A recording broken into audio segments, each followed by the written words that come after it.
আজ অনেকে ভয় দেখাচ্ছে ইসলাম যদি কায়েম হয় তুমি কিন্তু ডাইল খেতে পারবা না, তোমার হাত কাটা যাবে। তার মানে আপনার চুরি করার অভ্যাস আছে, এই জন্য আপনার এত ভয়। এক কথা বলেন না কেন? ইসলামী আইন যদি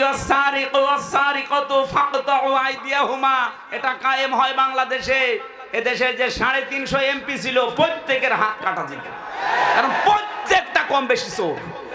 আপনি একটাকে বলেন যে এটা ভালো ছিল, ওটা ডবল চোর। দরবেশরে ভালো মনে করতাম, ওর মতো চোর বাংলাদেশে কেউ আছে? 7টা ব্যাংক থেকে টাকা মারিকাটি করেছে। ব্যক্তিগতভাবে আমরা চাই বাংলার প্রত্যেকটা জেলায় কোরআনে কারিমের গবেষণা করার জন্য রিসার্চ ফাউন্ডেশন সরকারের পক্ষ থেকে করা হোক। মুসলমানদের সম্পদ যদি কোরআনের পেছনে ব্যয় না হয়, তে ব্যয় হবে কি কালির পেছনে? বলেন। যত নবী এসেছিল তারা এই স্বীকৃতি দিয়েছে।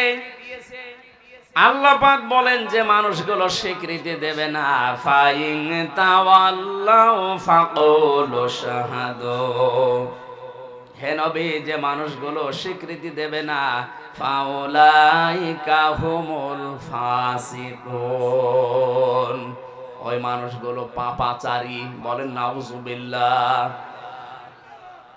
কোনদিন এই আয়াত যতবার পড়েছি আমি, ততবারই আমার ভেতরে ওতাল পাতাল চিন্তা ভাবনা এসেছে, আল্লাহ নবী যদি এখন থাকতেন। যত বড় বড় নবীর নাম আমরা কোরআনে পড়েছি, 25 জন নবীর নাম পেয়েছি। মুসা নবীর মতো এত বড় পাওয়ারফুল নবী, যিনি আল্লাহর সাথে কথা বলতেন। হযরতে ঈসা যাকে রুহুল্লাহ বলা হয়, আল্লাহর ফিকে দেওয়া রূহ। হযরতে আদম যাকে সফিউল্লাহ বলা হয়, হযরতে দাউদ আলাইহিস সালাম নবী আল্লাহ বলা হয়, ইব্রাহিম নবী খলিলুল্লাহ বলা হয়, ইসমাইল নবী জাবিউল্লাহ বলা হয়। এত বড় বড় পাওয়ারফুল নবীরা যদি আমাদের নবীকে পেয়ে যেতেন, তারা বলতেন লা তুমিনুন্না বিহি ওয়ালা তানসুরুন্না, লামে তাকিদ নুনে সাকিলা।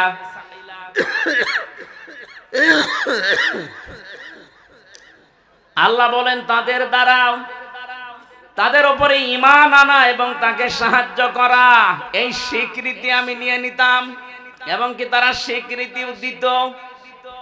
এখান থেকে আমি যে শিক্ষাগুলো তাফসীর থেকে পেয়েছি, কোন মানুষ যদি আল্লাহর ঘোষণা দেয় কিন্তু রিসালাতের ঘোষণা না দেয়, ওই মানুষ কখনো কাঙ্ক্ষিত মানের আল্লাহর কাছে মনোনীত হতে পারে না। আর আল্লাহর কাছে যে মনোনয়ন পাবে না, সে জান্নাতেও যাবে না। আপনি এখনো আমার কথা ক্লিয়ার বোঝেননি আমি জানি, এই জন্য আরো অ্যাক্টিভ হওয়া লাগবে। এই আয়াতের তাফসীরে আমি যতগুলো মিলিয়েছি, মুফাসসির ইকরাম এতে এইভাবেই সাজিয়েছেন, আপনি খেয়াল করেন। এ বাংলাদেশের সাথে আমার যতটুকু বাস্তবতা দেখেছি, এ দেশের সাথে কোরআনের এই আয়াতটা একেবারে খাপের খাপ, মমতাজের বাপ মিলে যাচ্ছে। আমি কিন্তু প্রশ্ন করব একটু পরে, বিশেষ করে যারা আলেম আছেন তাদেরকে। এই পৃথিবীতে কেউ আল্লাহর একাত্মবাদের ঘোষণা দিয়েছে, কিন্তু ওই জামানায় যিনি প্রেরিত পুরুষ নবী বা রাসূল তাকে মানে নাই। এরকম যারাই জীবনে করেছে, আল্লাহ পাক তাদের হেদায়েত দেয়নি, বেঈমান অবস্থায় মরণ দিয়েছেন। এটার বহু সাক্ষী আছে দুনিয়ায়। এই যে ফেরাউনের নাম শুনি আমরা, এই লোকটা যখন মারা যাচ্ছিল, হাত্তা ইযা দারাকাহুল গরক ক্বালা আমানতু আন্নাহু লা ইলাহা ইল্লাল্লাযী আমানাত বিহি বানু ইসরাঈল। ইলা আখির আয়াত। সূরা ইউনূসের 90 নম্বর আয়াতে আল্লাহ বলেন, ও যখন ডুবে যাচ্ছিল, ও তখন এই ঘোষণা দিয়েছে, আমি ঈমান আনলাম ওই আল্লাহর উপরে যার উপরে বনি ইসরাঈল ঈমান এনেছে। ওয়া আনা মিনাল মুসলিমিন, আমি তো মুসলমান। এরপরও ফেরেশতারা আমারে পানিতে চোবাই কেন? জবাব দিয়েছে মুফাসসিররা, খেয়াল করবেন আলেম ভাইরা, জবাব দিচ্ছেন মুফাসসির। ফেরাউনের মুখের উপরে জিবরাইল ফেরেশতা কাদা পর্যন্ত দিয়েছিল। এই কারণ সে আল্লাহর একাত্মবাদের ঘোষণাটা দিয়েছে। কিন্তু ওই জামানায় যিনি আল্লাহর পাঠানো প্রেরিত পুরুষ নবী আর রাসূল, তার নাম আমরা সবাই জানি, মুসা আলাইহিস সালাম। কথা বলে না কেন? হযরতে মুসাকে সে কিন্তু স্বীকার করে নাই। ও যদি ওই সময় বলতো লা ইলাহা ইল্লাল্লাহ মুসা কালিমুল্লাহ, আল্লাহ ওরে মাফ করে দিত। কিন্তু রিসালাতের ঘোষণা দেয়নি, শুধু আল্লাহর একাত্মবাদের ঘোষণা দিয়েছে। আপনাকে যদি ঈমানদার হতে হয়, অবশ্যই ওই জামানায় যিনি প্রেরিত পুরুষ থাকে তাকেও মেনে নেওয়া লাগবে। আমাদের এই জামানায় যিনি আল্লাহর পক্ষ থেকে প্রেরিত পুরুষ, কিয়ামত পর্যন্ত যার নাম আমরা জানি, মুহাম্মাদুর, আরো বলেন মুহাম্মাদুর, জবান খুলে বলেন মুহাম্মাদুর রাসূলুল্লাহ। আমি কেন বললাম বাংলার সাথে মিলে যায়? এই বাংলাদেশে বহু মানুষ আমরা দেখতে পাচ্ছি, এদেরকে যদি জিজ্ঞাসা করেন ওরা বলবে আমরা কি নামাজ পড়ি না, রোজা রাখি না, হজ করে এসেছি, আমরা দান সাদকা করি। এই যে চারটা কথা বললাম, নামাজ পড়া, রোজা রাখা, দান করা, সাদকা করা আর হজ করা, এই চারটা কাজ কার হুকুম? আরো জোরে বলেন। আপনি আল্লাহর কথা, আল্লাহর আইনগুলো মেনে নিচ্ছেন, কিন্তু আল্লাহ পাক এই জামানায় যাকে শেষ নবী করে পাঠালেন, প্রেরিত পুরুষ মুহাম্মাদুর রাসূলুল্লাহ, আপনি তার জীবন আদর্শ মানতে কথা বললেই মনে হয় যে আপনি মনে করেন রাজনীতি করছে। আরে ভাই, নবীজি নিজে প্রেসিডেন্ট ছিলেন, রাজনীতি না করলে উনি প্রেসিডেন্ট হইলেন কি করে? আমাদের যিনি প্রেসিডেন্ট আছে চুপ্প মিয়া, উনি কয়েকদিন আগেই ঘোষণা দিয়েছে আমাকে ঠেলা দিয়ে ফেলে দেওয়া যাবে না, আমি রাজপথ থেকে উঠে এসেছি। তার মানে রাজনীতি না করলে আপনি রাষ্ট্রনায়ক হতে পারবেন না। কথা বলেন না কেন? নবীজি অবশ্যই রাজনীতি করেছেন, নাই তো রাষ্ট্রনায়ক হলেন কি করে? এই ছোট কথাটা আপনার কাছে আসে না কোন কারণে? আমি জানি আপনি এই কথা যদি মেনে নিতেন, তাহলে রাসূলের জীবনী 13 বছর বললে অনেকের কাছে ভালো লাগে, কান্নাকাটি করে মক্কার জীবনটা। কিন্তু যখনই তার কাছে মদিনার জীবন সম্পর্কে তথ্য দেওয়া হয়, ওই মানুষগুলো তখন হয় রাজনীতি মনে করে, নাই দুনিয়ার কাজ মনে করে চলে যায়। আমি কথা যেটা বোঝানোর জন্য এ পর্যন্ত আসলাম, আমি আশা করছি আপনি বুঝে ফেলেছেন। আপনি আল্লাহর হুকুম মানেন, আমি দেখতে পাচ্ছি আপনি নামাজ পড়েন, রোজা রাখেন, হজ করে এসেছেন, দান সাদকাও করেন, মসজিদ মাদ্রাসার সভাপতি সেক্রেটারি বসে আছেন। কিন্তু যখনই রাসূলুল্লাহর জীবনী সম্পর্কে বলা হয় যে রাসূলকেও মানা লাগবে, শুধু 13 বছর না, পুরা 23 বছর। কথা বলেন না কেন? 40 থেকে 63, এই 23 বছরের পুরা জীবনী আপনাকে মানা লাগবে। নামাজের মতো এই 23 বছর মেনে নেওয়া ফরজ। বলেন, যদি একটা সেকেন্ড আপনি বলেন না এটা আমি মানি না, আপনি বেঈমান। কারণ আপনিও হযরতে মুসা আলাইহিস সালামকে অস্বীকার করছেন, মুহাম্মদুর রাসূলুল্লাহকেও অস্বীকার করছেন। আমি আশা করি আপনি কথা বুঝেছেন। যে মানুষগুলো আজ আল্লাহ একজন আছে এই কথা বলে, কিন্তু তার প্রেরিত পুরুষকে মানে না, তার আদর্শের কথা বলতে গেলেই রাজনীতি মনে করে চলে যায়, তার মরণ হবে ফেরাউনের মতো। এবার যান, কোথায় যাবেন নিয়ে যান। এ মাহফিল হয়ে গেছে, যা বললাম বোঝার মতো শক্তি থাকে আপনার, এ মাহফিল হয়ে গেছে। আজ বাংলায় বহু মানুষ এই চরিত্রের আমরা দেখতে পাচ্ছি, আল্লাহর কথা বললে মেনে নেয়, কিন্তু রাসূলুল্লাহর জীবন চরিত্র বললেই ওর কাছে রাজনীতি মনে হয়। কসম করে বলছি আপনার মরণ হবে ফেরাউনের মতো। আপনি ওকে ফেরাউনের মতো সটকি হয়ে থাকতে চান? বলেন। আল্লাহ পাক ওকে ডাক দিয়েছিলেন, আল আন, এখন আকাদ আসাইতা ক্বাবলু ওয়া কুনতা মিনাল মুফসিদিন। এখন তুমি আমার কাছে ঈমানের স্বীকৃতি দাও, অথচ এর আগে তুমি বড় সন্ত্রাসী ছিলে, ফ্যাসিস্ট ছিলে। মুফসিদিন মানে ফাসাদ সৃষ্টিকারী, সন্ত্রাসী, ফ্যাসিবাদী। এই 15.5 বছরে যেটা দেখলাম, এরাও যদি ঈমান আনতে চায়, আমার মনে হয় আল্লাহ ঠিক এই কথাটাই শোনাবে। এখন তোর জন্য 14.5 বছর অনেকে আয়না ঘরে ছিল, তোর কারণে আমির হামজা 3 বছর বিনা কারণে ফাঁসির কন্ডেম ছিল। এ কথা আল্লাহ বলতে পারে না? আপনাকে রাগ হয়ে গেল? আমি ভুক্তভোগী, এই কারণে বললাম। আমি যখন নিজে দেখেছি ওই মাটির নিচে এত বড় বড় নখ হয়ে গেছে এক একজনের, চুল দাড়ি গোপ মনে হচ্ছে জঙ্গল থেকে বেরিয়ে আসতেছে। রাতের বেলা যখন নিয়ে আমাকে ঘরের ভেতরে নিয়ে যেত, রাত 11টা, 11:30, 12টার সময় নিয়ে যেত কারারক্ষী যারা দায়িত্বে আছে ওখানে, জিজ্ঞাসা করতাম, ভাই কয়টা বাজে? কারণ আমরা জানতাম না যে এটা কোন মাস কোন বছর। এমনও মানুষ ওখানে আছে 14 বছর পড়ে আছে।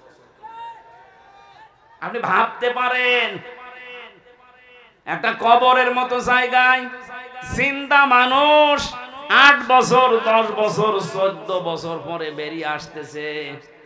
ও জানে না যে এখন কোন বছর চলছে, ও জানে না কোন মাস চলছে, তাও জানে না কোন বছর চলছে, ওর জানা নেই কয়টা বাজে, কি বার আজকে, কিছু জানে না। এমন একটা জায়গায় আপনি 5 দিন যদি থাকতে পারেন, আপনাকে আমি পুরস্কার দেব। অথচ 14 বছর একটা মানুষ, এত বড় বড় আঙ্গুল নখ হয়ে গেছে, ওরা দেওয়ালের সাথে খুশিয়ে খুশিয়ে লিখতো যে ভাই যদি বাইরে যেতে পারেন এই নাম্বারটায় জানাবেন যে আমি বেঁচে আছি।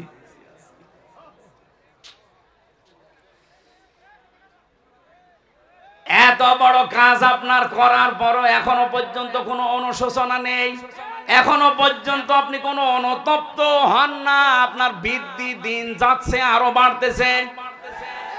নিজে নিজে মোবাইল রেকর্ড করে উল্টা পাল্টা কলগুলো মানুষের কাছে ছড়িয়ে আরো বিশৃঙ্খলা তৈরি করছেন। আপনাকে কে বলেছে গাইবান্ধার যুবলীগের নেতার কাছে কল দিতে? জীবনে তার খোঁজ নিয়েছেন কোনোদিন? আজকে বিপদে পড়েছেন, ঠেলায় পড়ে ঢেলায় সালাম করছেন। আপনার এই কলগুলো আমার মনে হয় যিনি দায়িত্বে আছে বাংলাদেশের উপদেষ্টায়, প্রধান উপদেষ্টার উচিত, যারা এদেশে বিশৃঙ্খলা তৈরি করতে চায়, সন্ত্রাসী কর্মকাণ্ড উস্কে দিতে চায়, তাদের ওইগুলো যেন বন্ধ করা হয়। এই কলগুলো কোনো দরকার নেই, কারণ দেশের যার দ্বারা উপকার হয় না তার দরকার কি? এদেশ থেকে আমরা যাদেরকেই বাইরে পাঠাই, মাসে মাসে তারা রেমিটেন্স পাঠায়, টাকা পাঠায়। আপনি আজ 3 মাস গেছেন, 1 টাকাও পাঠাননি। 1 টাকাও দিয়েছে? 1টা টাকাও দেন। কি করছেন আপনি ওখানে? অন্তত যা আছে বিক্রি করে টাকাগুলো পাঠাতে পারেন না? আমার চাচা আছে, আমার দাদা আছে সৌদি আরবে, প্রতি মাসে মাসে তারা দেশের জন্য টাকা পাঠায়, রেমিটেন্স যোদ্ধা বলা হয় তাদেরকে। এমনকি অন্তর্বর্তীকালীন সরকারের প্রধান উপদেষ্টা সহ যারা আছে, তারা এখন এই রেমিটেন্স যোদ্ধাদের জন্য বিমানবন্দরে আলাদা ফ্যাসিলিটি দিচ্ছে। আপনি কোন কারণে 3 মাস বসে আছেন, 4 আনাও পাঠান না? কি হবে আপনারা দিয়ে? আমি আশা করবো সেই কয়দিন আছেন 3 মাসের হিসাব করে প্রতি মাসে অন্তত 20,000 করেও টাকা পাঠান। 1টা টাকাও পাঠান না। আন্দাজে শুধু দেশে কি করে আরো গন্ডগোল তৈরি করা যায়, বিশৃঙ্খলা তৈরি করা যায়। এভাবে যদি চলতে থাকেন আপনার মরণ হবে ফেরাউনের মতো। ওকে আল্লাহ যেমন বলেছিল আল আন, এখন তোর কারণে হাজারো বান্দা বান্দি দুনিয়ায় আসতে পারে নাই। 70,000 বনি ইসরাইলের শিশুদেরকে তুই হত্যা করেছিস। 7 জন সব চাইতে যারা ঈমান এনেছিল 7 জন জাদুকরকে তুই হত্যা করেছিস। শুধু হত্যা না, মেরে ফেলার আগে হাত পা বিকলাঙ্গ করে বিপরীত দিক থেকে কেটে দিয়েছিস। আমি হিসাব করলাম সূরা শুআরার এই তাফসীরে আয়াতটা পড়ার পর কোরআনে কারিমে আল্লাহ নামে তাকিদ দিয়েছেন যারা ঈমান এনেছিল মুসা নবীর প্রতি, ওই জাদুকরদের ভেতরে 7 জনকে সে অঙ্গ কেটে দিয়েছিল বিপরীত দিক থেকে, এক হাত আর এক পা। এই কথা বলছেন এখন যারা আলেম আছে এনারা তো জানবে 7 জন মানুষকে তার অঙ্গ হানি করার কারণে ফেরাউন আজ ইতিহাস হয়ে আছে। অথচ এই লেডি ফেরাউন এর কারণে 2227 জন এই হাত কেটে ফেলা লেগেছে, পা কেটে ফেলা লেগেছে। কারণ এমন ভাবে গুলি করেছে, গুলি বের করার জন্য পা কেটে ফেলা লাগবে। 7 জনকে বিকলাঙ্গ করার কারণে যদি ফেরাউন ইতিহাস হয়ে থাকে, 2227 জন মানুষের হাত পা চোখ এমনকি অন্ডকোষ পর্যন্ত উড়ে গেছে। এ কত বড় ফেরাউন! এরে যদি আল্লাহ হেদায়েত দেয়, আমার মনে হয় ফেরাউনকেও হেদায়েত দেওয়ার দরকার ছিল। কারণ সেও এরকম আয়না ঘর বানায়নি। এই কথা বলে না কেন? আর শাস্তির কথা আমরা পড়েছি হাদিসে কোরআনে, কিন্তু আয়না ঘরের কথা পড়িনি। দেখি ইতিহাস বানিয়ে গেলেন আপনি। হয়তো আপনি আর 5-7 বছর 10 বছর পরে মরে যাবেন, কিন্তু কিয়ামত পর্যন্ত আপনার নামটা মানুষ নিলে ফেরাউনের মতো হামানের মতো ঘৃণা করে নেবে।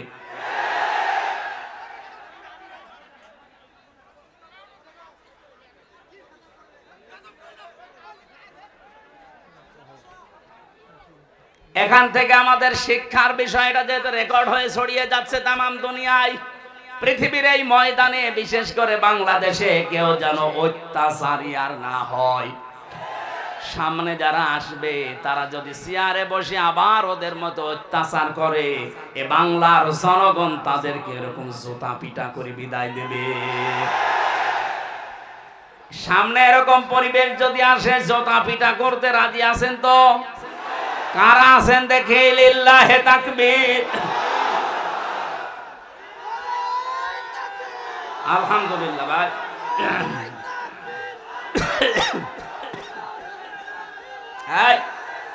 আওয়াজ বন্ধ করেন, কথা অনেক গুরুত্বপূর্ণ কথা আছে সামনে।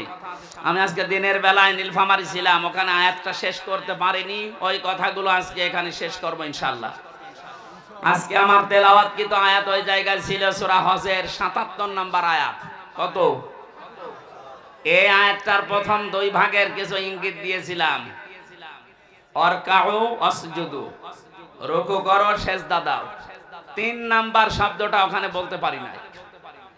আল্লাহ রাব্বুল আলামিন ঈমানদারকে ডাক দিয়ে জানিয়েছেন, ওয়া'বুদু রাব্বাকুম ওয়াফআলুল খায়রা লাআল্লাকুম তুফলিহুন। হে পৃথিবীর ঈমানদারেরা, আমরা ঈমানদার না বেঈমান? আরো জোরে বলেন তো। কোন বেঈমান আছেন? দেখেন আপনি আছেন নাকি? না, আমি বলছি দেখেন, এটা থার্মোমিটার আছে ঈমান মাপার। নবীজি বলেন, ইদা সাররাতকা হাসানাতুকা ওয়া সাআতকা সাজ্জিআতুকা ফাআনতা মুমিন। সাহাবী প্রশ্ন করলেন, হে নবী, আমার যে ঈমান আছে আমি কিভাবে এটা বুঝবো? নবীজি বললেন, যখন তোমার ভালো কাজগুলো তোমাকে আনন্দ দেবে আর অন্যায় কাজ করলে তোমার মন থেকে একটা বাধা আসবে, তখন বুঝবে তোমার ঈমান আছে।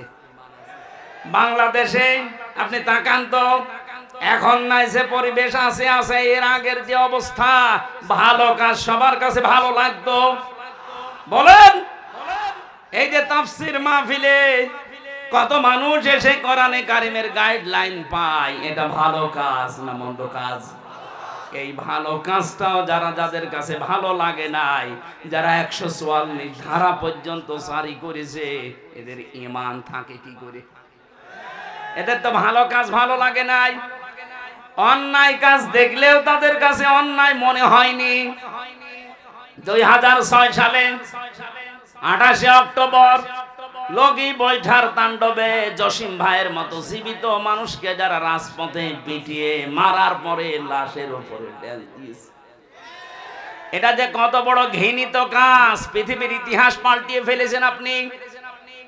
পৃথিবীর বহু ইতিহাস আমি পড়েছি, কিন্তু এই ইতিহাস আমি পড়িনি, পাইওনি, কারো কাছে শুনিওনি যে মানুষ হত্যা করার পরে তার লাশের উপরে ড্যান্স দেওয়া যায়। অথচ আপনারা এটা করে দুনিয়াকে দেখিয়েছেন। কথা বলেন ঠিক কিনা? এত বড় নৃশংস কাজ আপনার কাছে কোনো মানে আঘাতও লাগে না আপনার অন্তরে। আপনার অন্তরে যে একটা ধাক্কা লাগবে তাও লাগে না, আপনি আরো আনন্দে করেছেন। আপনি যাই বলেন না কেন, আপনার কিন্তু ঈমান নেই। এখন আপনাকে ঈমান আনা লাগবে। এই জন্য ঈমান যাদের আছে আর যাদের নেই, আমি কিন্তু থার্মোমিটার দিলাম, আপনি মাপজোপ করেন। আল্লাহ এরকম ঈমানদার যারা ভালো কাজ দেখলে আনন্দ লাগে, অন্যায় দেখলেই তাদের বাধা দেয়, মন থেকে কষ্ট লাগে। নবীজি বলেন ফান্তা মুমিন, তখন তুমি বুঝবে তোমার ঈমান আছে। এরকম ঈমানদারকে ডাক দিয়ে আল্লাহ এখানে 4টা কথা জানিয়েছেন। রুকু করো, সেজদা করো, আমি আল্লাহর ইবাদত করো, আর ভালো ভালো কাজের আঞ্জাম দাও, আশা করা যায় তোমরা সফল হবে। এটা বাংলা অর্থ ছিল। এবার আমরা ব্যাখ্যায় যাচ্ছি। যেহেতু প্রথম 2টা আমি বলেছি, ওখানে ওটা রিপিট করতে চাই না। 3 নাম্বার, ওয়াবুদু রাব্বাকুম, তোমরা ইবাদত করো তোমাদের রবের। কার? আরো জোরে বলেন। শব্দটাই ইবাদত। ইবাদত ব্যাপক অর্থবোধক একটা শব্দ। এটা শুরু হয় মানুষের জীবনে নিজের কাছ থেকেই। আমি পড়া কোরআন শরীফ এই যে সামারাইজ করে করে করে করে 9টা ইবাদত মিলিয়েছি আমাদের পুরা জীবনে। যদি ইবাদতগুলো আমাদের পুরা জীবনে আমরা সেট করতে পারি, এর পরের শব্দটায় যাওয়ার সময় দেখবেন একটা আলাদা অনির্বচন সুখ আপনি পাবেন। দেখেন শব্দের দিকে খেয়াল করে আল্লাহ রাব্বুল আলামিন বলেন তোমাদের ইবাদত করা লাগবে তোমাদের রবের। কেন? ইয়া আইয়ুহান নাস উবুদু রাব্বাকুমুল্লাযী খালাকাকুম ওয়াল্লাযীনা মিন ক্বাবলিকুম লাআল্লাকুম তাত্তাকুন। হে মানব মণ্ডলী, তোমরা ইবাদত করো ওই রবের যিনি তোমাদেরকে বানিয়েছেন। আমাদেরকে বানিয়েছেন কে? এই পৃথিবীতে এখন 4,500 ধর্মের লোক আছে। যে যেই ধর্ম মেনে চলে সে ওই ধর্মের একজন দেবতাকে অবশ্যই মানে না। মানে না? আপনি হিন্দুদেরকে বলেন, ওরা বলবে না যে আল্লাহ আমাকে বানিয়েছে। হ্যাঁ, ওরা বলবে ওদের যে দেবতা আছে 33 কোটি। কত? এর ভেতরে 12 মাসে ওরা 13 পূজা করে। ওই সমস্ত দেবতাদেরকে ওরা সৃষ্টিকর্তা মনে করে। কিন্তু আমরা যারা ঈমান আমাদের আছে, আমরা মুসলিম, আমরা বিশ্বাস করি আমাদেরকে বানিয়েছে। আরো জোরে বলেন। এদেশে একজন পাগল ছিল, আমি নাম নিলাম না। ও বলতো না মানুষ হিসাবে আল্লাহ আমাদেরকে বানিয়েছেন, এটা আমরা মানি না। আমরা এসেছি বানরের কাছ থেকে। আমাদের পূর্বপুরুষকে বানর বলেন, নাউজুবিল্লাহ। এই দেশের মানুষকে এই শিক্ষায় শিক্ষিত করার জন্য শিক্ষা ব্যবস্থায় পর্যন্ত এইটা দেওয়ার চেষ্টায় ছিল।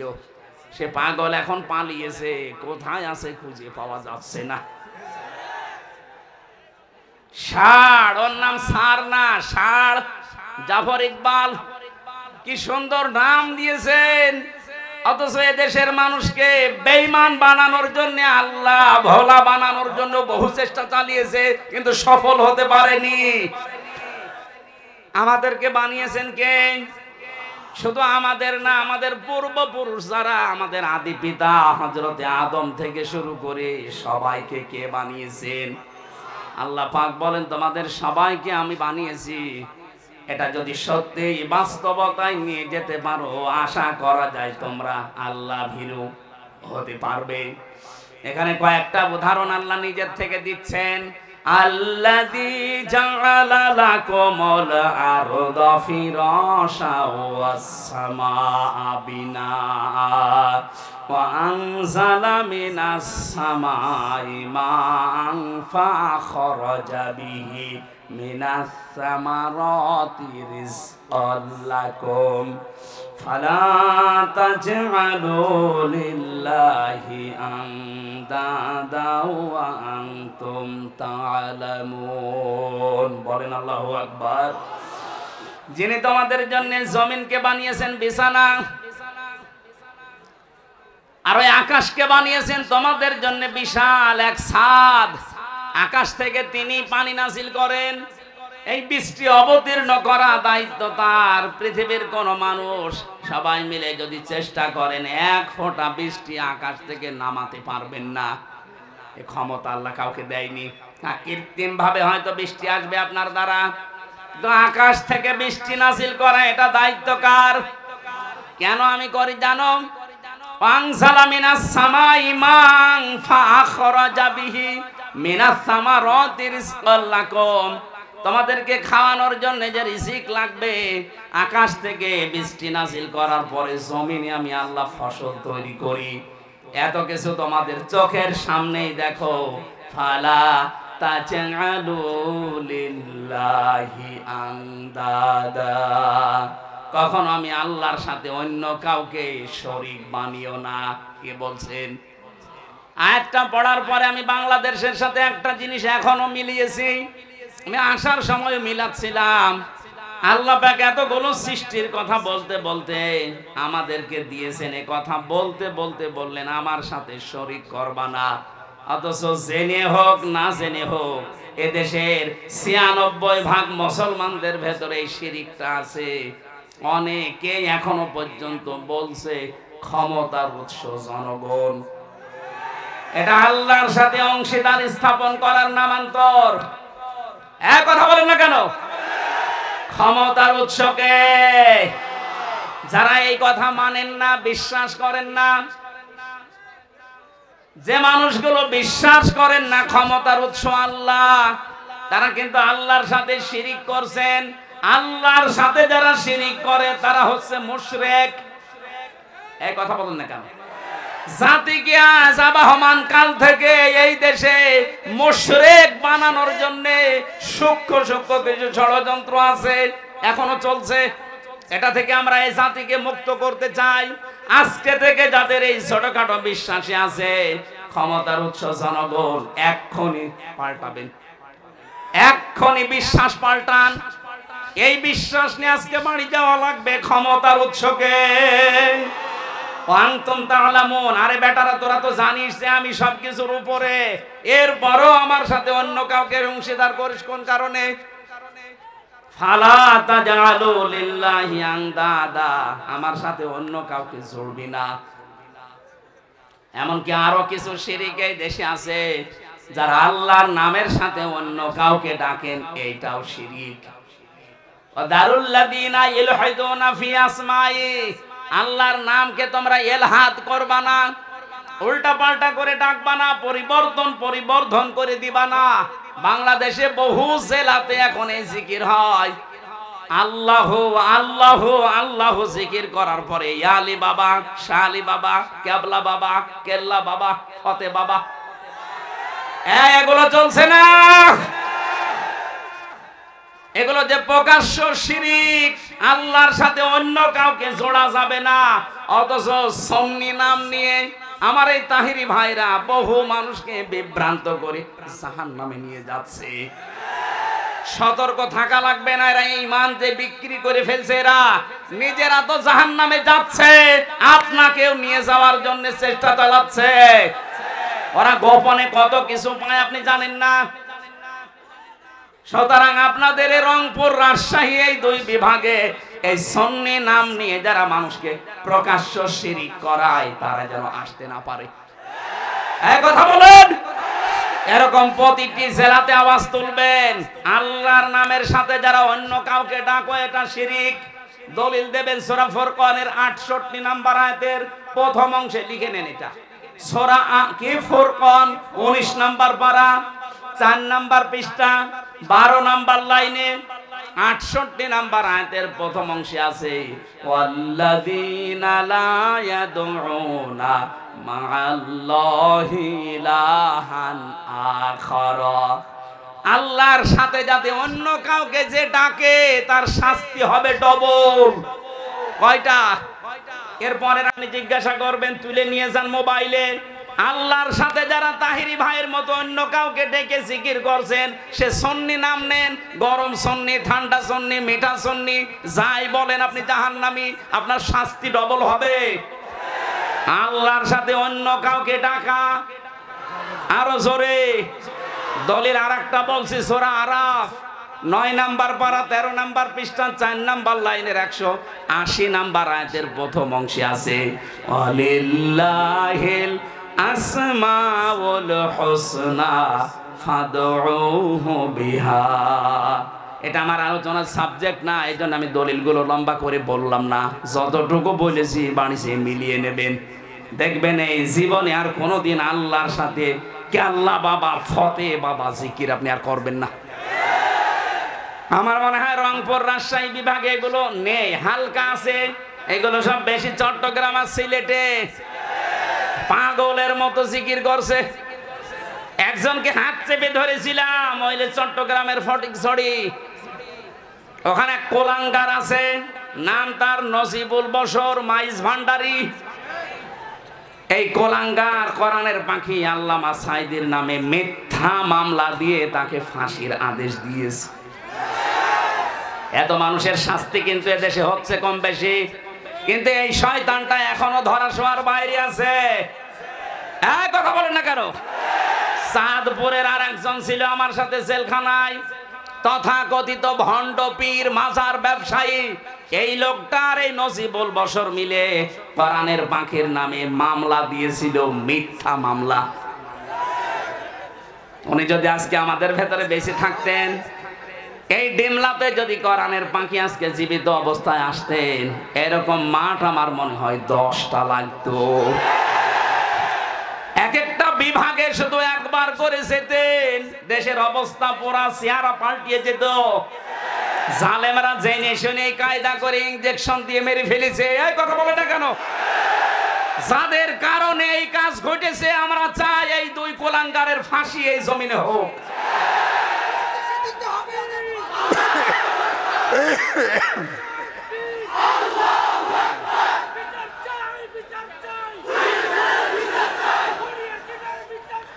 আমার ভাইরা, ইবাদত করা লাগবে আল্লাহর। প্রথম নম্বরে ইবাদত শুরু করবে তার ইমানদার বান্দা বান্দিরা তার ব্যক্তিগত জীবন দিয়ে। কোন জীবনে? প্রথম আয়াতের দলিল বলছি এবার সূরা মায়েদা 7 নাম্বার পারা 4 নাম্বার পৃষ্ঠার 4 নাম্বার লাইনের 105 নাম্বার আয়াতে আছে। আপনি যে ব্যক্তিগত জীবনের ইবাদত শুরু করবেন কি করে? আল্লাহ রাব্বুল আলামিন বলেন, ইয়া আইয়ুহাল্লাযীনা আমানু আলাইকুম আনফুসাকুম লা ইয়াদুররুকুম মান দাল্লা ইযা হাতাদাইতুম ইলাল্লাহি মারজিউকুম জামিআন ফায়ুনাব্বিয়ুকুম বিমা কুনতুম তা'মালুন। বলেন আল্লাহু আকবার। খুব খেয়াল করে শুনবেন, ইবাদত শুরু হচ্ছে এবার। প্রথমেই শুরু হবে ইবাদত আপনার ব্যক্তি জীবন থেকে। ও হে ইমানদারেরা, আগে নিজেকে নিজে সংশোধন করো, নিজেকে আগে নিজে পাল্টাও। আজকে এখান থেকে আপনি নিজেকে শুরু করবেন ইবাদতই নিয়ে আসা।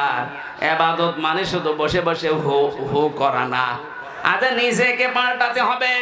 নিজেদের বিশ্বাস, আকীদা, নিজেদের ঈমান যা আছে উলট পালট এক্ষুনি সংশোধন করা লাগবে। কোন মানুষ যখন নিজেকে পাল্টাতে আরম্ভ করে, এইরকম পবিত্র অবস্থায় যখন বিছানায় পড়ে মরণের বিছানায় কাতরাবে, ফেরেশতারা আসবে। এই তথ্যটা আছে সূরা নাহালের 32 নাম্বার আয়াতে, আল্লাযীনা তাতাওয়াফা তাওয়াফাহুমুল মালাইকাতু তাইয়িবিনা ইয়াকুলুনা সালামুন আলাইকুম উদখুলুল জান্নাতা বিমা কুনতুম তা'মালুন। যখন আপনার বিশ্বাস, আপনার আকীদা, আপনার সব কিছু পোশাক পরিচ্ছদ, সমাজনীতি, অর্থনীতি, জীবনও পরিষ্কার পরিচ্ছন্ন, এমনকি পবিত্র অবস্থায় যখন আপনি আল্লাহর কাছে ধরা দেবেন, ফেরেশতারা এসে বলবে আল্লাহর বান্দা শান্তি তোমার উপরে, ওই যে প্রবেশ করো জান্নাতে যার কাজ তুমি দুনিয়ায় করেছিলে। আমাদের জীবনটা আমরা এমন ভাবে আল্লাহর দরবারে উপস্থাপন করতে চাই যে জীবনের দিকে তাকিয়ে আমার আল্লাহ নিজের ইচ্ছায় যেন মাফ করে দেয়।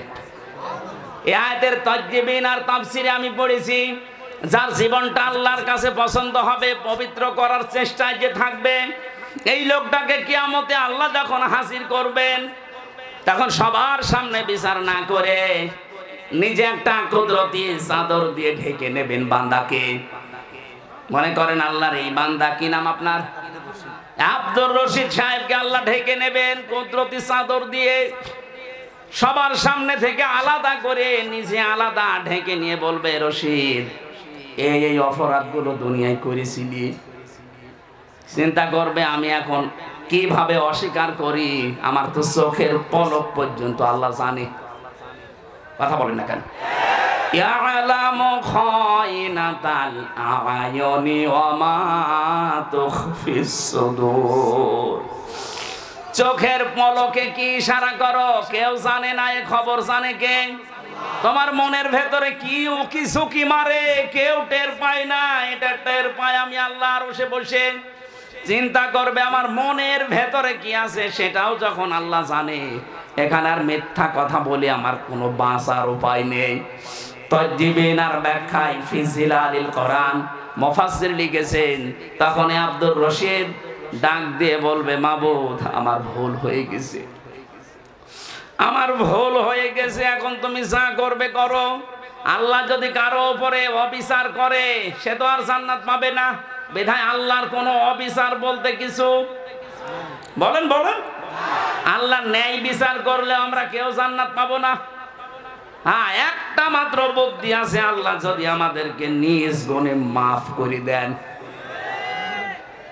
ওই তাজবিন আছে মানুষগুলো যত বেশি চেষ্টা চালাবে, তার এই পোশাক, তার এই শরীর, তার কর্মজীবন, তার প্র্যাকটিক্যাল লাইফ, এমনকি তার বিশ্বাস, আকীদা, ঈমান, এগুলো যত পরিষ্কার পাবে আল্লাহ তখন একেবারে আলাদা করে ঘিরে নেবে, একা একা আল্লাহ নিজের সামনে বলবে বল এই কাজগুলো করেছিলি।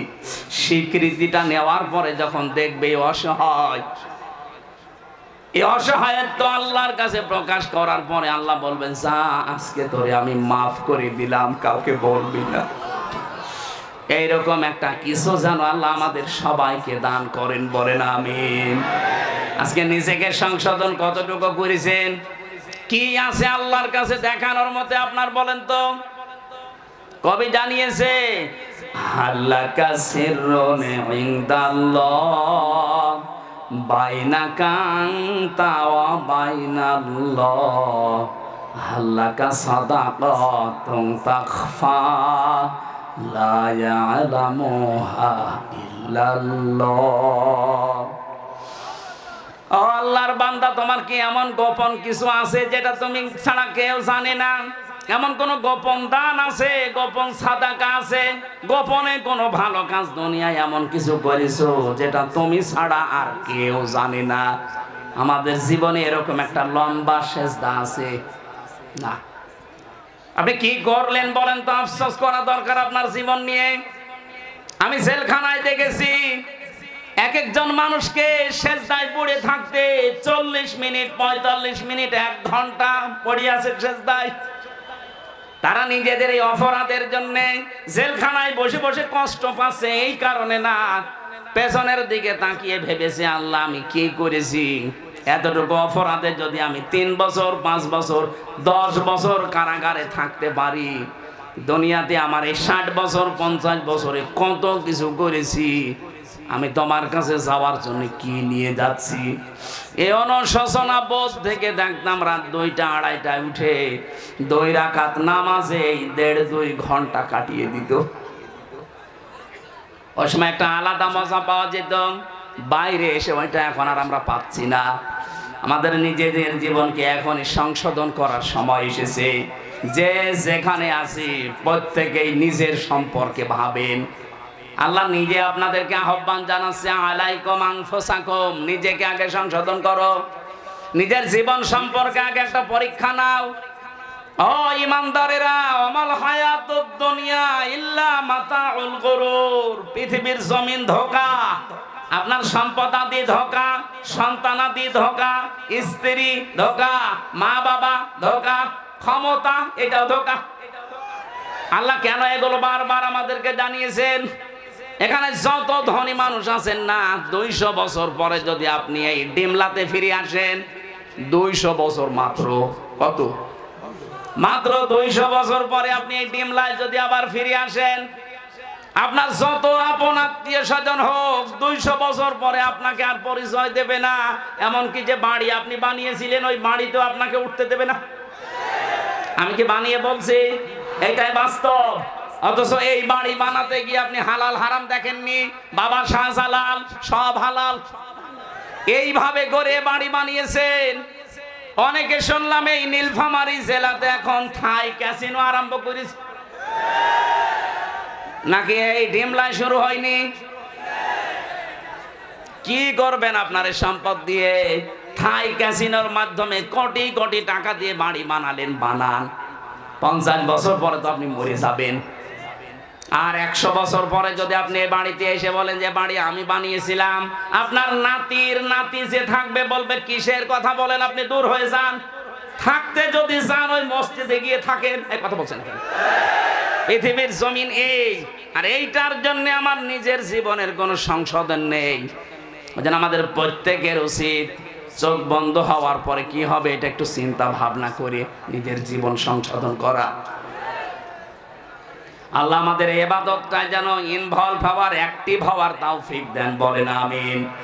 দ্বিতীয় নম্বর ইবাদত মানুষের শুরু হয় তার পারিবারিক জীবনে। আপনার স্ত্রী, আপনার সন্তান, মা বাবা, ভাই বোন এগুলো আপনার আন্ডারে আছে। নিজে তো জাহান্নাম থেকে বাঁচবেন, এদেরকেও বাঁচানোর চেষ্টা করবেন। প্রশ্ন ওখানে একটা, ইয়া আইয়ুহাল্লাযীনা আমানু ও আনফুসাকুম ওয়া আহলিকুম নার, হে ঈমানদারেরা নিজেকে নিজে জাহান্নাম থেকে বাঁচাও, আর আহল পরিবার যারা আছে তাদেরকে বাঁচানোর চেষ্টা করো। আপনি নিজেকে বাঁচাবেন, এইটা ফরজ। আর যারা আপনার আন্ডারে থাকবে, আপনার ছেলে মেয়ে, আপনার স্ত্রী পুত্র, আপনার ভাই বোন, মা বাবা, এদেরকে বাঁচানোর চেষ্টা করা ফরজ। বাঁচানো ফরজ না, চেষ্টা করেও যদি না বাঁচে আপনার দায় নেই, কিন্তু চেষ্টা করার এইটা আপনার জন্য ফরজ। আমি সহ যারা এখানে আছি, এই চেষ্টা করার কিছু মাধ্যম আছে। এদেশে যারা একামতে দিনের দায়িত্ব পালন করে তাদের কাছে একটা গঠনতন্ত্রের বই আছে, রিপোর্ট বই আছে। ওখানে দেখবেন ধারায় লেখা আছে প্রতি সপ্তাহে একটা বৈঠক আপনি বাড়িতে কোরআন আর হাদিস দিয়ে পরিবারস্থ লোকদের নিয়ে করেন কিনা। যেহেতু এখন আমাদের সব কিছু বন্ধ হয়ে গেছে, চালু হচ্ছে আস্তে আস্তে। আমরা আশা করব আপনাকে আমি জামাত ইসলাম, ছাত্র শিবির, চরমনাই, খেলাফত মজলিস, খেলাফত আন্দোলন করতে বলছি না, কিন্তু এইটা আপনি করেন নিজের পরিবারে, দেখবেন আস্তে আস্তে ফল পাবেন। নিজের স্ত্রীকে, নিজের ছেলে মেয়েকে, মা বাবাকে, যাদের সাথে আপনার পর্দা, অন্তত যাদের সাথে মেলামেশা করা, দেখা সাক্ষাৎ করা জায়েজ আছে, পরিবারস্থ লোকদেরকে নিয়ে সপ্তাহে 1 দিন বা 2 দিন একটু আধা ঘন্টা 1 ঘন্টার জন্য বসবেন। কোরআনের কোন তাফসীর খুলে শোনাবেন, হাদিস শরীফ থেকে কিছু শোনাবেন। আস্তে আস্তে 1-1.5 মাস সময় নেন, দেখবেন পরিবর্তন আসতে আরম্ভ হয়েছে। আপনার পরিবারের যারা দুনিয়াদার ছিল আস্তে আস্তে আখিরাতের দিকে ঝুঁকবে। এটা আমার বানানো নিয়ম না, কোরআনে কারিমে নিয়ম আল্লাহ দিয়েছেন। আমি তাফসীর থেকে লিখেছিলাম, আল্লাহ রাব্বুল আলামিন বলেন ৩ নম্বরে ইবাদত হবে তোর সামাজিক জীবনে। সামাজিক জীবনের ইবাদত সূরা নিসার ৩৬ নম্বর আয়াতে আল্লাহ জানিয়েছেন, ওয়া'বুদুল্লাহা ওয়ালা তুশরিকু বিহি শাইআন ওয়া বিল ওয়ালিদাইনি ইহসানা। আল্লাহর ইবাদত করো, শরীক করবা না তার সাথে। আর মা বাবা যাদের আছে তাদের সেবা করো, তাদের পেছনে খরচ করো। এ কথা কার? আরো জোরে। আমরা অনেক সন্তান আছি, এই ইবাদতটা পারিবারিক জীবনে করতে চাই, কিন্তু বাধা হয়ে দাঁড়ায় আমার বউ। কথা বলেন না কেন? এখানে যত সন্তান আমরা আছি, যত স্বামী, কোন স্বামী কি জীবনে এইটা চাইবে সে মাতাল স্বামী হোক? তারপরও সে চাইবে যে আমার মা বাবাকে আমি আলাদা করে দেই, বৃদ্ধাশ্রমে রেখে আসি। কথা বলেন না কেন? এই নীলফামারীর কিশোরগঞ্জে গিয়েছিলাম বৃদ্ধাশ্রম দেখার জন্য। এই পাশে 20 জন, এই পাশে 20 জন মার বাবা বসে আছে চেয়ার নিয়ে। ওদের চোখের দিকে তাকিয়ে দেখলাম প্রত্যেকেই তার সন্তানের জন্য বরদোয়া করছে। আরে ভাই, তাদেরও তো আমার মতো ছেলে মেয়ে আছে। হ্যাঁ, এখানে একটা মাসলা আছে। আপনার যে বউ, এই বউ যদি আপনার মা বাবার সেবা না করে, তাদের পেছনে খরচ না করে, তাহলে সেই মেয়েটার গুনাহ হবে না? পুত্রবধূর একটা দায়িত্ব না, ফরজ না? আর তার নৈতিক একটা দায়িত্ব আছে, সে যদি করে সওয়াব পাবে, না করলে গুনাহ নেই। কিন্তু মা বাবার সেবা করা, তাদের পেছনে খরচ করা, তাদের পেছনে সময় দেওয়া, এটা আমি সন্তান, আমি ছেলে হই আর মেয়ে হই, আমার প্রতি ফরজ। এই ফরজ দায়িত্ব আমরা ভুলে যাচ্ছি কোন কারণে? এটা যে ইবাদত, অনেকে আমরা জানি না। মা বাবার সাথে হাসি মুখে কথা বলা ইবাদত। নবীজি বলেন, মা বাবার দিকে যদি কেউ রহমতের নজরে তাকিয়ে থাকে, সে একটা নফল হজের সওয়াব পায়। আমরা তাকিয়ে থাকি মা বাবা বাদ দিয়ে শ্বশুর শাশুড়ির দিকে। হ্যাঁ, কথা বলে না কেন? সম্মানিত মা বোনেরা, আপনাদের ইবাদত বলছি এবার। অনেক মেয়ে আছে, তারা মনে করে নামাজ পড়ি, রোজা করি, কালো বোরকা পরি, আমি জান্নাতে যাব না। যাবে কে? না। কোন স্বামী, যেমন আমি সবার পক্ষ নিয়ে বলছি, এখানে যত স্বামী আছে শুধু এই কয়জন না, এটা রেকর্ড হচ্ছে। 18.5 কোটি মানুষ বাংলাদেশে এখন। যত স্বামী, প্রত্যেকটা স্বামীর পক্ষ থেকে আমি হামজা বলছি, প্রতিটি স্বামী চায় বিয়ের পরে আমি খেয়ে থাকি না খেয়ে থাকি, আমার মা বাবা আমার সাথে থাকবে। এটা চাই কারা কারা? দেখি হাত তোলেন তো। এই ক্যামেরা ওইদিকে মারো, মারো ক্যামেরা মারো, দেখো কার স্বামী হাত তুলিস। এই কথা বোঝা লাগবে। বসেন বসেন, এবার বসেন। সম্মানিত মা বোনেরা, শুধু ওয়াজ শুনতে আসা না, এটাই আপনার জীবনের প্রথম ওয়াজ, আসল ওয়াজ, এইটাই শেষ ওয়াজ। আপনি নিজের মা বাবাকে যেইভাবে মনে করেন, যেভাবে উদারতা দেখান, শ্বশুর শাশুড়িকে আপনি সহ্য করতে পারেন না, তাদের কিছু হলেই স্বামীর কানে কানে তুলে দেন। আপনি মানুষ, জীবনে জান্নাতের ঘ্রাণ পাবেন না। আর আমি স্বামী হিসাবে বলছি, কোন স্বামীর মন তার স্ত্রী 100 ভাগ পাবে না যতদিন পর্যন্ত এই স্ত্রী তার স্বামীর মা বাবার সাথে ভালো ব্যবহার না করবে। কিন্তু এখন এমন জামানা, সহ্যই করতে পারে না। নিজের মা বাবার হাজারো ভুল হয়, কিচ্ছু বলে না। আর স্বামীর মা বাবার পান থেকে চুন খসলে স্বামীর কানে কানে তুলে দেয়। কথা বলছেন, এরকম পুত্রবধূ দেশে নেই। এটা ছোট মনের বউ, এই ন্যারো মাইন্ডের বউ আমরা চাই না।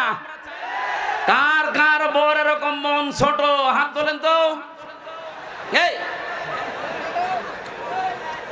না না, আপনি হাত তুলছেন কোন আশায়? বাড়ি গেলে আজকে আপনাকে থাকতে দেবে? বলে যে তোর ওয়াজ শোনাচ্ছি, দাঁড়া, তোরা খাটের নিচে থাকাবে না। মা বোনেরা, আমি আপনাদেরকে অনেক ভালোবাসি। আমি চাই না আপনি এই ছোটখাটো বিষয়ের জন্য জাহান্নামী হয়ে যান। আজ বাংলাদেশে আমার মনে হয় 100 জনের 95টা পুরুষ মানুষ মানসিক রোগী হয়ে যাচ্ছে এই ছোট বিষয়ের কারণে। আপনি ছাড়ই দিতে চান না, অথচ নামাজ পড়ে, রোজা রাখে, কালো বোরকা পরে। আপনি কিসের জন্য নামাজ পড়েন? আপনি আপনারা নামাজ নিয়ে কি আল্লাহ ধুয়ে খাবে? কিসের রোজা রাখেন, কিসের কালো বোরকা পরেন? পারিবারিক জীবনে শ্বশুর শাশুড়িকে নিজের মা বাবার মতো দেখা, এটা ইবাদত? অবিল ওয়ালিদাইনি ইহসানা, মা বাবার সাথে ভালো ব্যবহার করো, তাদের পেছনে খরচ করো সাধ্যমতো। দুনিয়াতে একটা জায়গায় আছে খরচ করার জন্য আল্লাহ যে সিরিয়াল দিয়েছেন কোরআনে সূরা বাকারার 215 নম্বর আয়াতে, এটা 2 নম্বর পারা 12 নম্বর পৃষ্ঠা 14 নম্বর লাইনে আছে, ইয়াসআলুনাকা মাযা ইউনফিকুন। হে নবী, ওরা জিজ্ঞাসা করে যে টাকা পয়সা আমি উপায় করা শিখেছি, এখন আমি ইনকাম করি, কোথায় খরচ করব প্রথমে? আপনি বলেন, কুল মান ফাকতুম মিন খায়রিন ফালিল ওয়ালিদাইনি ওয়াল আকরাবিন ইলা আখির আয়াত। হে নবী, আপনার উম্মতদেরকে আপনি বলেন, তোমরা ভালো ভালো কাজে সম্পদ ব্যয় করবা, খরচ করবা, আর দুনিয়ায় যত ভালো কাজ আছে সব চাইতে আল্লাহর কাছে ভালো কাজ মা বাবার জন্য।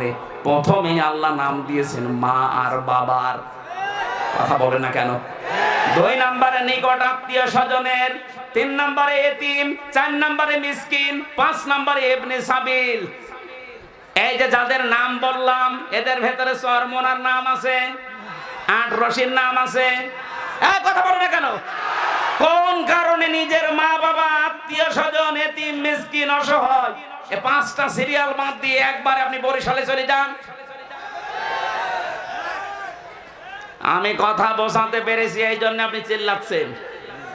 এরপরও যদি কেউ না বোঝার ভান করে থাকেন, আমার মনে হয় আপনার বিবেক মরে গেছে। সিরিয়াল কি আমি বানালাম? আমি আয়াত নাম্বার, পারা নাম্বার, পৃষ্ঠা নাম্বার, লাইন নাম্বার বলেছি, ইবনে কাসিরে আছে। এরপরও যদি কারো বিশ্বাস না হয়, হুজুর প্রিন্সিপাল হুজুর জিজ্ঞাসা করে, সিরিয়াল কি আমি বানালাম স্যার? আল্লাহ বানিয়েছে। আপনি আল্লাহ সিরিয়াল বাদ দিয়ে মা বাবা বাদ, নিকট আত্মীয় স্বজন বাদ, এতিম বাদ, মিসকিন বাদ, ইবনে সাবিল বাদ, একবারে চলে যাচ্ছে উনি 8 রশি। আরে ভাই, 8 রশির নাম তো 6 নম্বরও নেই। কথা বলে না কেন? কোথায় পেয়েছেন 1 নম্বরে তাকে? জীবনে কোনোদিন এই যে শীত চলে আসছে, একটা কম্বল মাকে কিনে দেয় না, একটা চাদর কিনে দেয় না, আর গরুর গলায় দড়ি নিয়ে যাচ্ছে 8 রশি। ওইটা তো এক গরু, আর গলায় দড়ি নিয়ে যাচ্ছে যেটা, এটা ডবল গরু। এই পাগলামি সামনে থেকে আর করবেন? এটা একটা ইবাদত। ইয়ার কি মারা খেলাচোরা করার জিনিস না, এটা ইবাদত। এটা আজকে থেকে সাধ্যমতো মা বাবার পেছনে খরচ করবেন, কারণ 3টা জায়গায় খরচ করলে আল্লাহ ওই টাকার হিসাব নেয় না। 1 নম্বরে যারা জিহাদের ময়দানে খরচ করে, 2 নম্বরে যারা কোরআন প্রচারে খরচ করে, 3 নম্বরে যে মানুষগুলো এই পৃথিবীতে পরিবারস্থ লোক, মা বাবা, স্ত্রী, সন্তান, এদের জন্য খরচ করে, এই টাকার হিসাব আল্লাহ নেবেন না। তাই বলে বর জন্য, ছেলে মেয়ের জন্য বিশাল এলইডি টিভি কিনে আপনি একেবারে ওয়াইফাই লাইন লাগিয়ে শুধু উলঙ্গ নাচ দেখাবেন নাকি? শরীয়তের ভেতরে থাকতে হবে। 4 নম্বরে ইবাদত পেয়েছি আমি অর্থনৈতিক জীবনে। সূরা বাকারার 188 নম্বর আয়াতে আল্লাহ দলিল দিয়েছেন, এই যে সুদ, যেটা এলাকায় বহু মানুষ আমি জানি টাকা ছেড়ে রাখে, টাকা আসে, 1000 টাকা দিয়ে দেয়, মাসে মাসে 1100 টাকা করে পায়, 100 টাকা লাভ। না, এলাকা আরো বেশি, 200 টাকা করে পান। এটা মায়ের সাথে জেনা করার গুনাহ আপনার আমলনামায় উঠতেছে। এই গুনাহ ছেড়ে দেওয়া লাগবে। কারা কারা এই টাকা ছেড়ে রাখেন, টাকা আসে, এটা আর নেবেন না? হাত তোলেন তো। ওরে আল্লাহ, এলাকায় এত মানুষ, নাউজুবিল্লাহ। আমি তো মনে করছিলাম নেই। না না, যারা হাত তুললেন অবশ্যই তারা এভাবে টাকা ছেড়ে রেখেছেন। টাকা যারা ছেড়ে রেখেছেন, এক্ষুনি তাওবা করে ওই টাকা আসলটা নেবেন, ডবল টান নেবেন না। বলেন, এটা যে ইবাদত আপনি জানেনই না। ইসলামী অর্থনীতিতে ইবাদত আছে না নেই? মুশারাকা আছে, মুদারাবা আছে, মুরাবাহা আছে, এটা আবার এক একটা 6 প্রকার করে।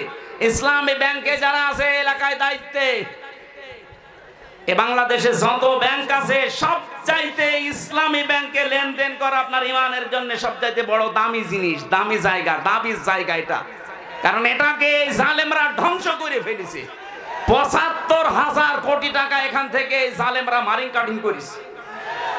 ইসলামী অর্থনীতি আবার জাগিয়ে তুলতে হলে ইসলামী ব্যাংক এই দেশে আবার জাগিয়ে তুলতে হবে, এটা ইমানের দাবি। এখন বলেন আমার সুদ নেই, সুদ নেই কোন ব্যাংকে বলেন? বাংলাদেশে ১০০% সুদ মুক্ত করতে হলে এই দেশে যাকাত ভিত্তিক অর্থনীতি কায়েম করা লাগবে। আর এইটা আমির হামজার ওয়াজে হবে, রাষ্ট্রীয়ভাবে আইন পাস করা লাগবে। যতদিন পর্যন্ত যাকাত ভিত্তিক অর্থনীতি দেশে কায়েম না হয় ততদিন পর্যন্ত অন্তত আপনি এই কাজ করেন। বিশ্ব নবী নিজে যতদিন মক্কায় ছিলেন ততদিন কাবা শরীফের দিকে নামাজ পড়েন নাই। এ কথা বললেন না? নামাজ পড়েছেন ১৩ বছর, না পড়েননি? কিভাবে পড়লেন? ওখানে তো ৩১৩টা মূর্তি ছিল। যতদিন ইসলাম কায়েম না হয় ততদিন উনি মূর্তির সামনে নিয়ে নামাজ পড়েছিলেন। বলেন, একটা মূর্তিকেও সরাতে পেরেছিলেন? হ্যাঁ, যখন মদিনায় গিয়ে রাষ্ট্র ক্ষমতা পেলেন তখন নিজে এসে রাষ্ট্রীয় ক্ষমতার দায়িত্ব নেওয়ার পরে এবার মূর্তিগুলো ভাঙলেন। আলীকে বললেন সাফ করো, পুরা পরিষ্কার করে। উনি নামাজ পড়েছেন না পড়েন নাই? তাহলে যতদিন পর্যন্ত রাষ্ট্রে ইসলাম না আসবে, যাকাত ভিত্তিক অর্থনীতি কায়েম যতদিন দেশে না হবে ততদিন আপনি ইসলামী ব্যাংকে কারবার করেন, কোনো গুনাহ হবে না। যখন দেশে ইসলাম কায়েম হয়ে যাবে তখন দেখবেন পুরাটা সুদ ভিত্তিক অর্থনীতি, ব্যাংকিং ব্যবস্থা চালু হবে ইনশাআল্লাহ। সৌদি আরব যদি চলতে পারে, কাতারে যদি চলতে পারে, এদেশে চলবে না মানে? রাষ্ট্রীয়ভাবে ইসলামটা এনে দেন। আফগানিস্তানে চলছে না ব্যাংক, সুদ আছে। আপনারাও তখন ১০০০ টাকা ছেড়ে রাখবেন, ১০০ টাকা বেশি পাবেন না, এই সিস্টেম থাকবে না। আজ অনেকে ভয় দেখাচ্ছে ইসলাম যদি কায়েম হয় তুমি কিন্তু ডাইল খেতে পারবা না, তোমার হাত কাটা যাবে। তার মানে আপনার চুরি করার অভ্যাস আছে, এই জন্য আপনার এত ভয়। এক কথা বলেন না কেন? ইসলামী আইন যদি এটা কায়েম হয় বাংলাদেশে, এদেশে যে ৩৫০ এমপি ছিল প্রত্যেকের হাত কাটা যেত, কারণ প্রত্যেকটা কম বেশি চোর। আপনি একটাকে বলেন যে এটা ভালো ছিল, ওটা ডবল চোর। দরবেশরে ভালো মনে করতাম, ওর মতো চোর বাংলাদেশে কেউ আছে? ৭টা ব্যাংক থেকে টাকা মারি কাটি করেছে। ওর হাত ২টা না, ওর আরো যা হাত পা আছে, ২ হাত ২ পা, আরো হাত আছে, আরো পা আছে, ওইগুলো কাটা পড়ে যেত। আমরা অর্থনৈতিক জীবনের ইবাদত বুঝতে পারছি না। অনেকে যে জমি জায়গা নিয়েও সুদ খান। আমি আব্দুর রশিদ সাহেবকে ১ বিঘা জমি দিলাম, ওনার কাছ থেকে ১ লাখ টাকা নিলাম। চাষ করে খাবো যতদিন, টাকা ফেরত দেওয়া লাগবে না ততদিন। যখন ফিরিয়ে দেব তখন টাকা ফেরত নেবে। এটা নেই? এটার নাম কি? এই বন্ধকে যারা আছেন তারা সুদ খাচ্ছেন, হবে না। ২টা পদ্ধতি আছে, যদি মিটাতে পারেন তাহলে আপনার এটা জায়েজ হবে। ১ নম্বরে, যতদিন আপনি চাষ করে খাবেন ততদিন সরকারের খাজনা যেটা বছরে বছরে ওইটা আপনি দেবেন, যে চাষ করে খাচ্ছে। আর যখন উনি আমার কাছ থেকে টাকা ফেরত নেবে তখন কমপক্ষে ৮-১০ হাজার টাকা কম নেওয়া লাগবে। আমার মনে হয় এটা লস হয়ে যায় বলে অনেকে করবে না। বাবা শাহজালাল জাতে মাতাল হলো, এটা তাহলে ঠিক আছে।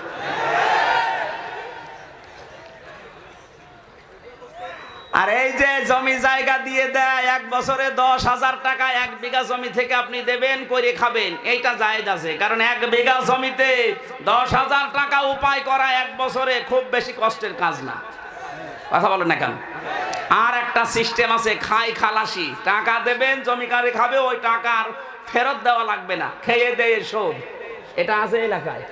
না, এটা নেই। আমি জানি এলাকা বাংলাদেশে কোনো জায়গায় নেই, খালি এটা হাদিসে আছে, তাছাড়া আমাদের দেশে নেই। মানুষ বললো না চাঁদে মাতাল, তাহলে ঠিক আছে।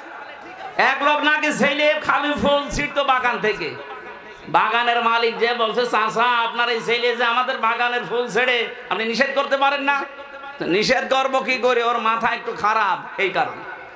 ছেলে বলছে বাবাজি আমার পাশেই তো আপনার বাগান, ওর মাথা যদি খারাপ হবে, ও বাগানের ফুল ছেড়ে আমার আপনারটা। তোর মাথা খারাপ, অত খারাপ না। তা আমরা তো এইরকম পর্যায়ে আছি, এতগুলো মাসলা বললাম, মাথা খারাপ, অত খারাপ না। ও খাই খালাসিতে নেই, 1 বিঘা জমিতে 10,000, এইটাই নেই। আছে ওই 1 বিঘা জমিতে 90,000, 1 লাখ, ওইটাই। যারা টাকা ছেড়ে রাখছেন, টাকা আসে প্রতি মাসে মাসে, এই সুদের মতো মায়ের সাথে জেনা করার গোনা বাদ দেওয়ার দরকার নেই।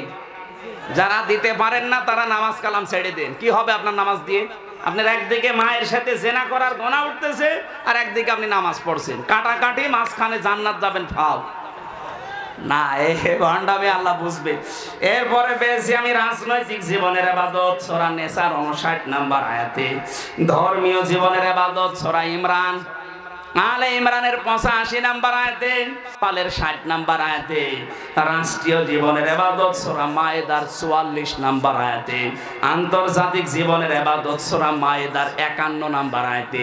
এক একটা আয়াতের ব্যাখ্যায় লক্ষ লক্ষ কথা লেখা আছে। আমি আমার রাত 10টার পরে কথা বলা নিষেধ, এখন বাজে 11টা। আমার শরীরে যার অবস্থা, 3 বছর জালেমরা যা করেছে আমার সাথে, আমার শরীর আর পেরে দিচ্ছে না। আর তারপর আজকে 3টা চলছে। আপনারা একটা করে নিলেও আমি 1-1.5-2 ঘন্টা চালাতে পারতাম। 1 ঘন্টা 20 মিনিট হয়ে গেছে। আগামীতে আরো আশপাশে আসলে শোনাবো ইনশাআল্লাহ। আজকের মতো শেষ করলাম। আল্লাহ ইবাদত এইভাবে করার তৌফিক দিন। আল্লাহুম্মা আমিন। লা ইলাহা ইল্লা আনতা সুবহানাকা ইন্নী কুনতু মিনাজ জালিমিন। এই মোনাজাত বসে করেন, যেখানে আছেন আখেরি মোনাজাত বসে করেন। রব্বির হামহুমা কামা রাব্বায়া